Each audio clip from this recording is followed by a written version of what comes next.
Donc, comme je disais, l'éducation en Afrique. Souvent, c'est la femme qui fait l'éducation et le mérite revient aux hommes.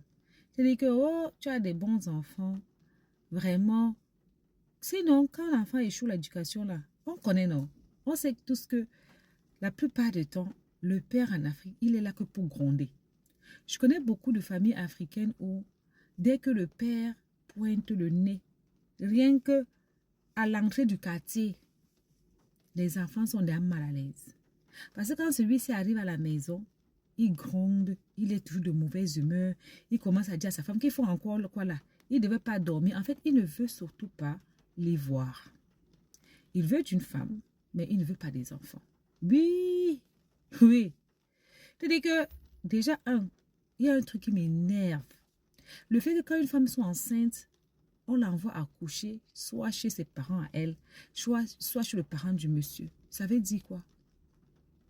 Non, mais ça veut dire quoi? Elle a besoin, le mari doit être là. Il doit être présent. Si ce n'est pas possible dans la salle d'accouchement, il doit être présent quand elle sort de l'hôpital. Il doit pouvoir rester à la maison, faire le ménage, aller à l'hôpital, voir sa femme, venir, essayer de se lever le matin pour faire les couches, se lever le matin pour faire, comment dire ça, faire les nuits, donner le biberon à l'enfant. Ah non, hein? Ah non, non, non, non, tu ne peux pas taper 6 mois chez ta mère, tu reviens, l'enfant fait derrière les nuits. L'enfant a derrière... En fait, c'est ça que vous appelez avoir un mari à la maison?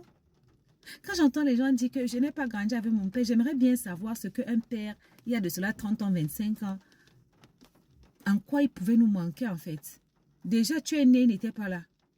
Tes premiers cris ne laissaient pas. Il n'a jamais changé de couche. Il n'a jamais donné de biberon.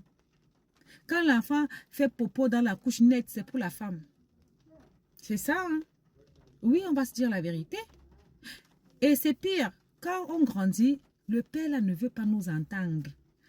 Quand il rentre du travail, il ne veut pas voir l'enfant. Il faut que les enfants dorment. L'éducation des enfants, il ne s'en préoccupe pas. Il demande seulement une seule chose. Est-ce qu'elle a passé ou elle a échoué? Si elle a échoué, tu es comme ta mère. Si elle a passé, ah, c'est mon enfant, ça, alors qu'il n'a jamais éduqué l'enfant. Donc, ça ne sert à rien de dire que j'ai besoin d'un homme. D'abord, la plupart des femmes le savent. L'éducation de la femme, de l'enfant, ce n'est pas l'homme qui fait cette éducation. C'est très rare. C'est des foyers très rares. Donc, arrêtez de vouloir toujours nous faire croire que elle se comporte mal parce qu'elle n'a pas une figure paternelle. La figure paternelle, il y a 30 ans, c'était quoi? C'était juste savoir que ma mère est mariée. Il y a un homme chez nous. Mais je lui adresse à peine la parole.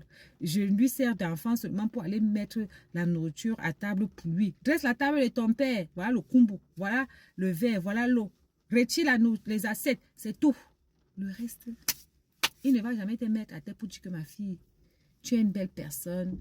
Ça va aller. Tu vas réussir dans ta vie. Et tout. Non, non, non, non, non, non.